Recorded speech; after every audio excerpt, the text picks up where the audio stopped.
আজকে আমরা একটা সমস্যার সমাধান করতেছি। এখানে দেওয়া আছে p equal to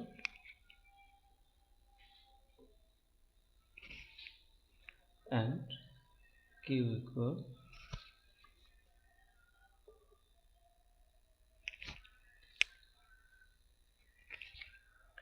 and r equal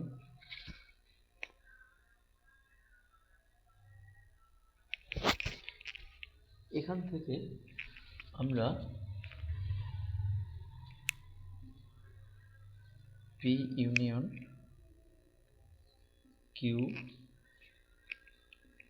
cross r নির্ণয় করব।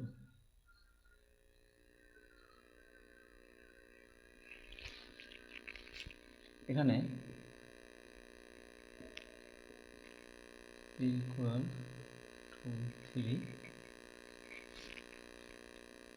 and q equal 3 4. Okay, p union q equal 1 2 3 union 3 4 equal এখানে ইউনিয়ন বলতে দুটি উপাদানের মধ্যে সবগুলো উপাদান চলে আসবে এখানে 1 2 3 4। ওকে, এবারে p union q cross r 1 2 3 4 cross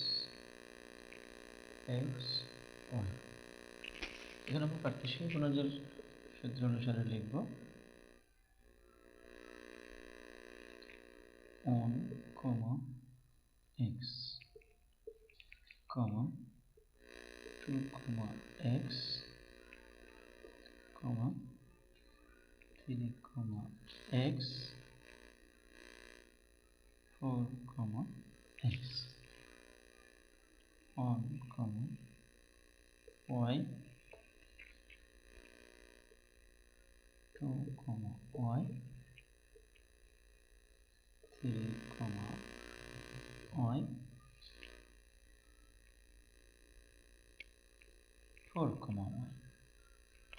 এই হচ্ছে ফাইনালি আমাদেরকে যে মানটা বের করতে বলা হয়েছে, আমরা সেই মানটা এখানে বের করলাম। ধন্যবাদ।